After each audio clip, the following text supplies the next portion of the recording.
Hello and thank you for joining us for our monthly statistics segment where I'm going to talk with Anthony Litradello about sales for this past month in June. How are you doing today, Anthony? Very good. Enjoying the warm weather.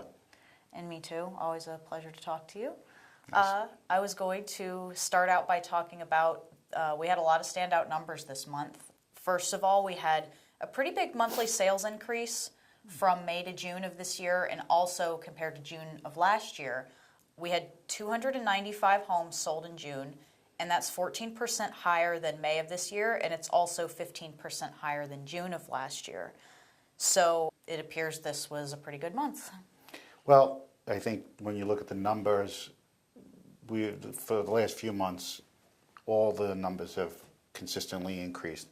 One of the lagging parts of the leading indicators was that average days on the market, which I know we'll get into in a few minutes, but that was really like the last shoe to drop to say, okay, things have really turned around, and that's really indicative in this report. I think home sales have really taken a jump based on interest rates. I think there's continued feeling that the interest rates being what they are, it's a good time to buy. Sellers are having an easy time or an easier time. I'm sure not every seller still feels that anything's easy. It's far removed from where the market was, but it's still a definite increase over what we've seen over the last 4 years. So the numbers are definitely indicative that what we've been saying all along is it's been improving.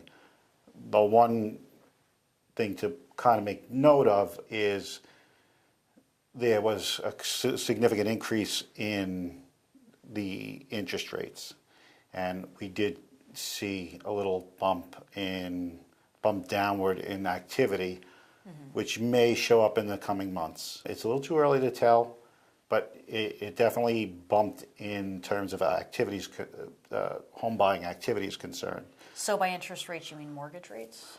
Correct. So people are kind of taking, maybe taking a little pause to see what happens. There have been people who may not qualify based on the higher interest rates, but they have come down since there was like a little bit of a sticker shock that kind of played out when They shot up overnight. Yeah, when the Fed made the announcement that it would stop its QE3 program. It created a big panic, so to speak, in bond yields. So that's what we're looking for in the future, see where that's heading. Probably the trend is in a good direction, I think. The next thing I was going to segue into is the percentage of list to sale price, which was almost 95%. It was 94.95% this month, and we haven't seen a number that high since 2007, aside from November of 2012. So discuss what this means or why you think that is. Well, again, sellers are basically, they're getting better offers on their property.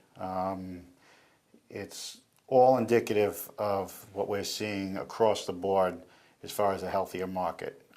Again, we'll look to this number and say the market's moving at a better pace. Buyers will feel the pressure to increase their bid because there's competition in the marketplace. So it is definitely a sign of a healthy and robust market when you start seeing that number increase. And it's quite substantial, over the course of the year.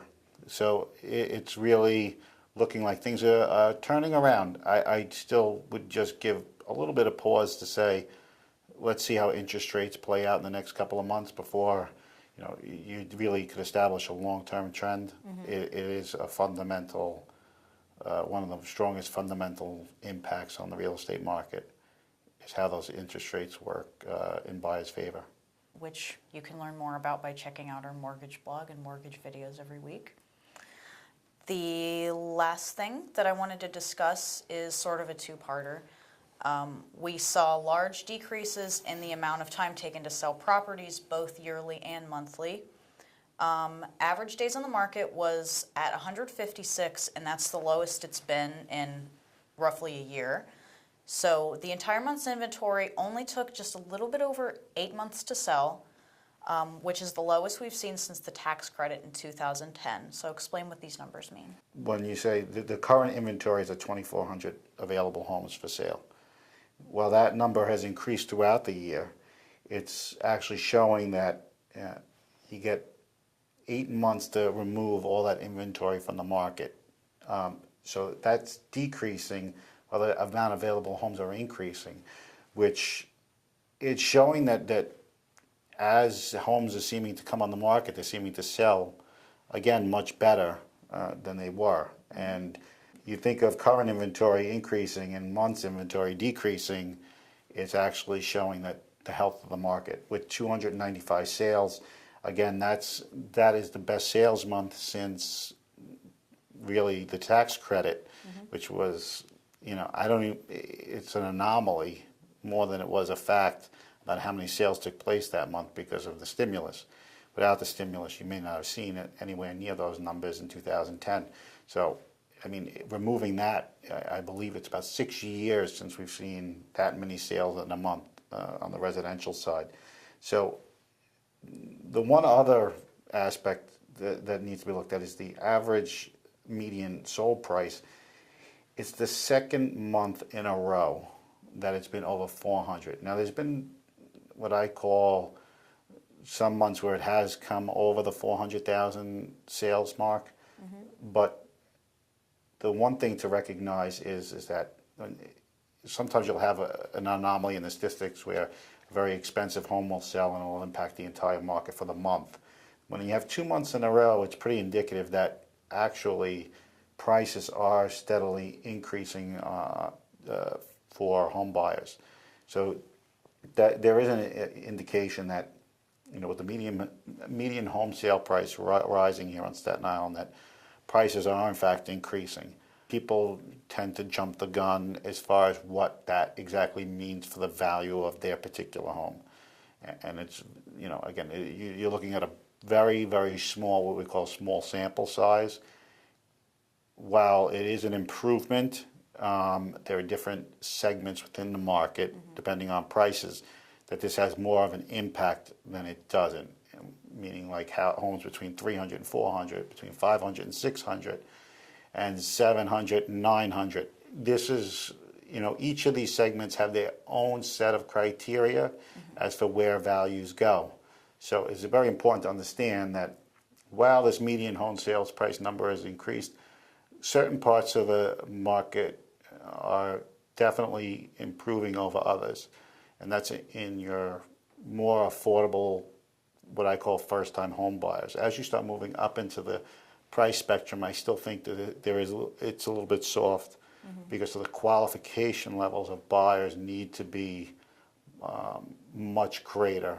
The amount of income that needs to be shown is much greater. So the first-time home buyer market is still a big part of how the market's moving. We've seen this pretty much throughout the last couple of years. First-time home buyers still remain a very, very strong part of the market right now. A very good indicator of how things are going. Well, it does two things. One is that a first-time home buyer obviously replaces a current homeowner, which in turn then creates the ability for that homeowner to go out and purchase another home.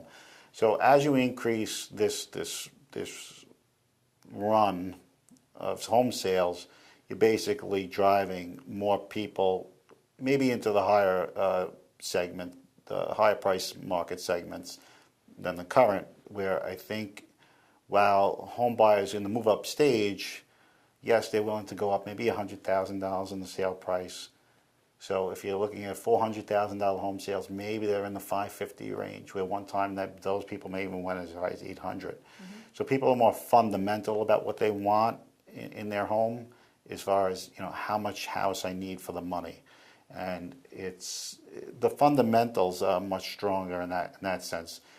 People are feeling that they don't want to be house broke, move into a house, have a big mortgage, not to mention utilities, extremely expensive, and on the rise. So people are much more fundamental about what they're expecting from the market. Okay, makes sense. So this is going to wrap up our statistics segment. I'm Hannah J. with Real Estate SINY, and this is Anthony Litradella, the co-owner of realestatesiny.com. Thank you again. Thank you.